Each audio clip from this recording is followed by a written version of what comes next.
Good morning.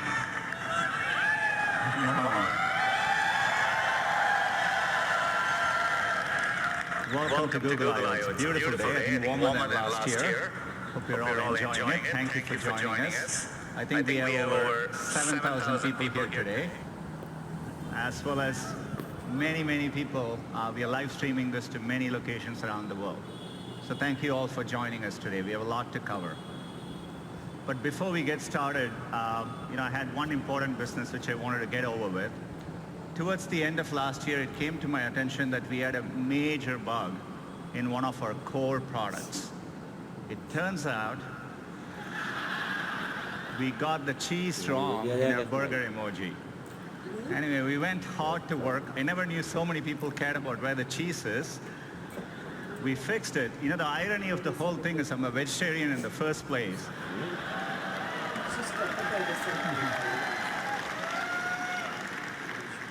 So we fixed it, but hopefully we got the cheese right. But as we were working on this came to my attention. I don't even want to tell you the explanation the team gave me as to why the foam is floating about the beer. But we restored the natural laws of physics.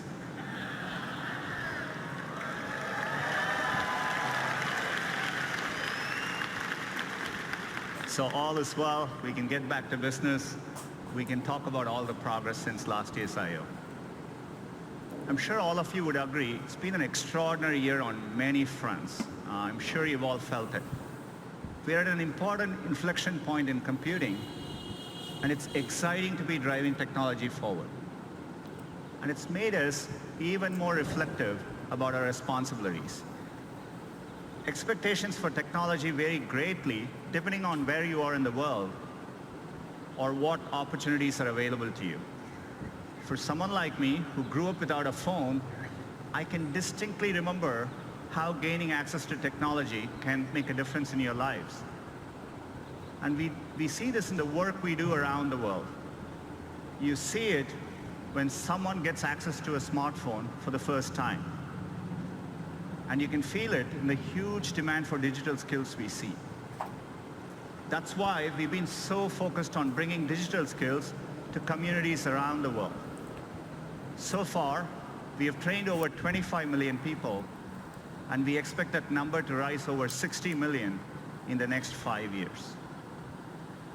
It's clear technology can be a positive force, but it's equally clear that we just can't be wide-eyed about the innovations technology creates. There are very real and important questions being raised about the impact of these advances and the role they'll play in our lives. So we know the path ahead needs to be navigated carefully and deliberately. And we feel a deep sense of responsibility to get this right. That's the spirit with which we are approaching our core mission to make information more useful, accessible, and beneficial to society. I've always felt that we were fortunate as a company to have a timeless mission that feels as relevant today as when we started. And we're excited about how we can approach our mission with renewed vigor thanks to the progress we see in AI. AI is enabling this for us to do this in new ways, solving problems for our users around the world. Last year at Google I/O, we announced Google AI. It's a collection of our teams and efforts to bring the benefits of AI to everyone. And we want this to work globally, so we are opening AI centers around the world. AI is going to impact many fields, and I want to give you a couple of examples today. Healthcare is one of the most important fields AI is going to transform. Last year, we announced our work on diabetic retinopathy. It's a leading cause of blindness, and we use deep learning to help doctors diagnose it earlier. And we've been running field trials since then at Aravind and Sankara hospitals in India, and the field trials are going really well. We are bringing expert diagnosis to places where trained doctors are scarce.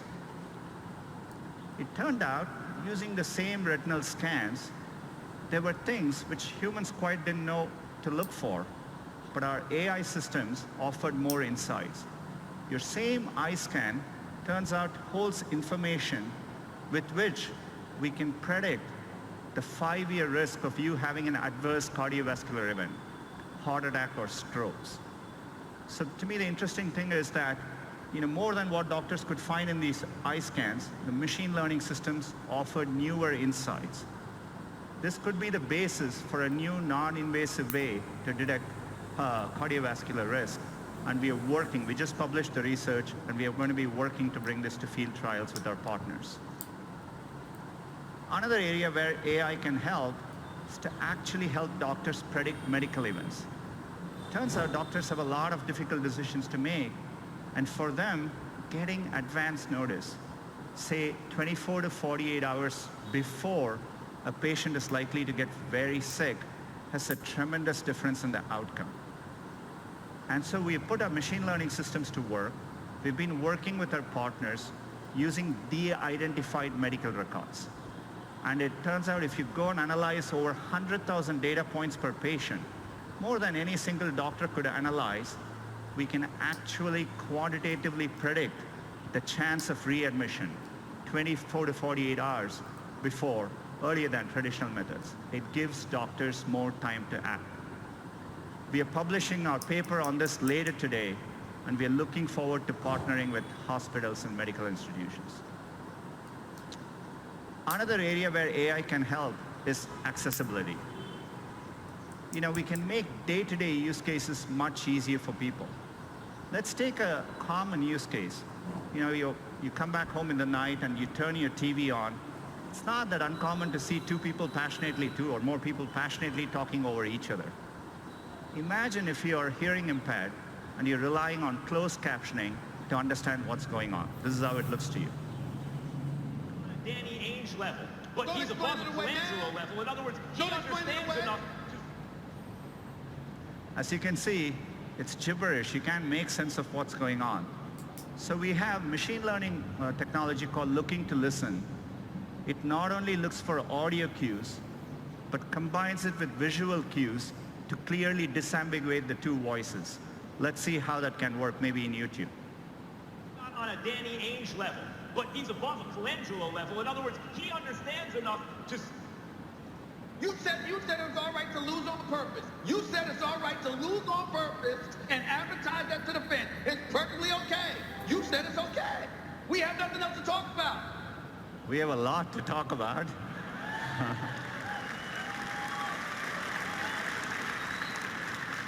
But you can see how we can put technology to work to make an important day-to-day use case profoundly better. The great thing about technology is it's constantly evolving. In fact, we can even apply machine learning to a 200-year-old technology, Morse code, and make an impact in someone's quality of life. It's great to reinvent products with AI. Gboard is actually a great example of it. Every single day, we offer users, and users choose over 8 billion autocorrections each and every day. Another example of one of our core products, which we are redesigning with AI, is Gmail. We just had a new, fresher look for Gmail, a recent redesign.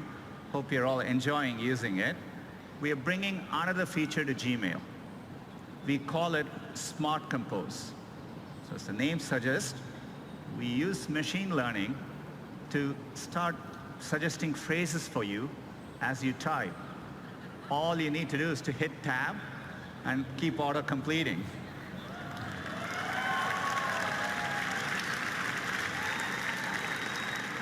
In this case, it understands the subject is Taco Tuesday. It suggests chips, salsa, guacamole. It takes care of mundane things like addresses so that you don't need to worry about it. You can actually focus on what you want to type.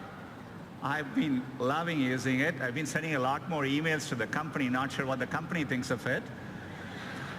But it's been great. We are rolling out Smart Compose to all our users this month and hope you enjoy using it as well.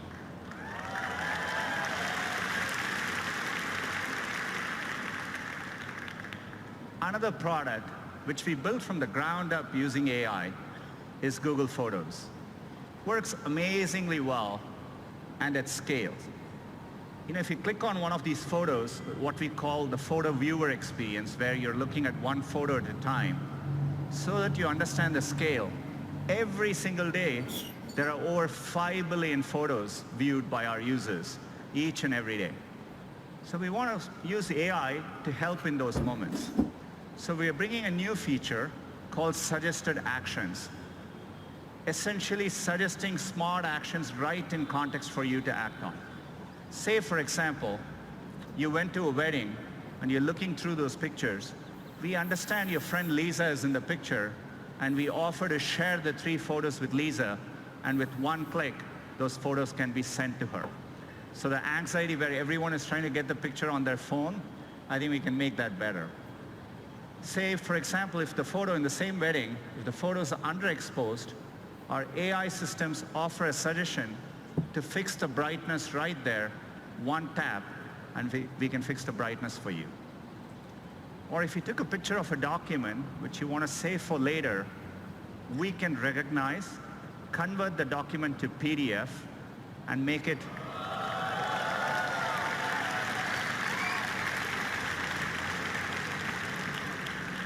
much easier for you to use later. We want to make all these simple cases delightful.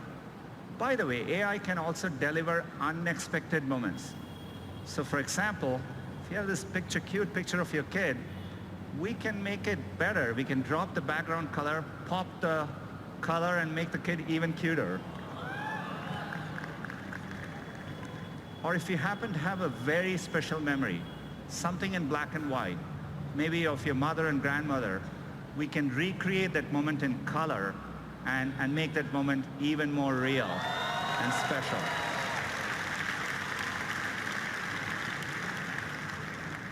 All these features are going to be rolling out to Google Photos users in the next couple of months.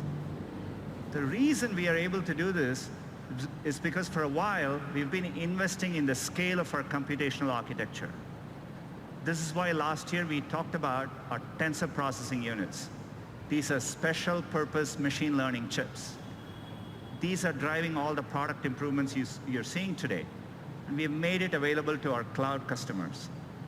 Since the last year, we've been hard at work, and today I'm excited to announce our next generation TPU 3.0. These chips are so powerful that for the first time, we've had to introduce liquid cooling in our data centers. And we put these chips in the form of giant pods. Each of these pods is now 8x more powerful than last year. It's well over 100 petaflops. And this is what allows us to develop better models, larger models, more accurate models, and helps us tackle even bigger problems. And one of the biggest problems we are tackling with AI is the Google Assistant. Our vision for the perfect assistant is that it's naturally conversational, it's there when you need it, so that you can get things done in the real world. And we are working to make it even better. We want the assistant to be something that's natural and comfortable to talk to. And to do that, we need to start with the foundation of the Google Assistant, the voice.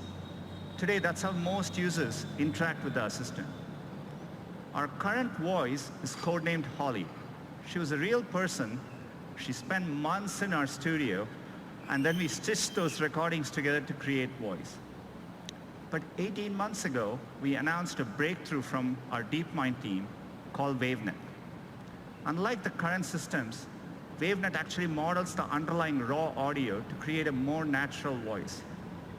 It's closer to how humans speak. The pitch, the pace, even all the pauses that convey meaning. We want to get all of that right. So we've worked hard with WaveNet, and we are adding, as of today, 6 new voices to the Google Assistant. Let's have them say hello. Good morning, everyone. I'm your Google Assistant. Welcome to Shoreline Amphitheater. We hope you'll enjoy Google I/O. Back to you, Sundar.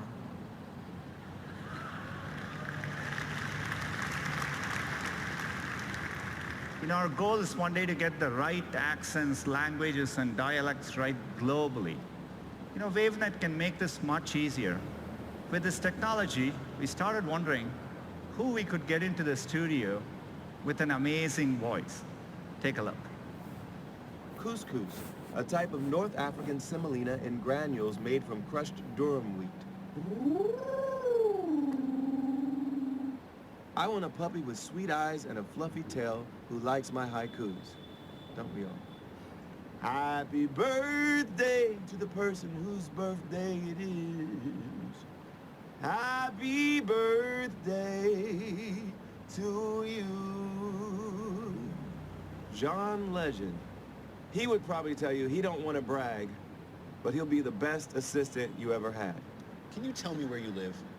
You can find me on all kinds of devices. Phones, Google Homes, and if I'm lucky, in your heart.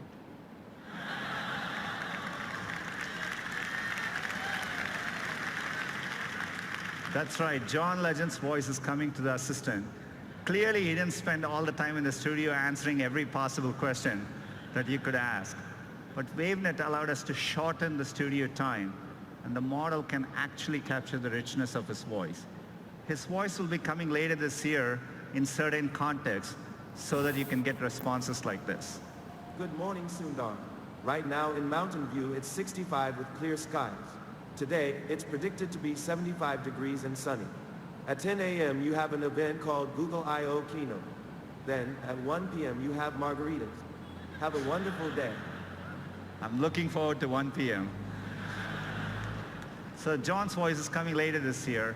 I'm really excited we can drive advances like this with AI. We are doing a lot more with the Google Assistant. And to talk to you a little bit more about it, let me invite Scott onto the stage.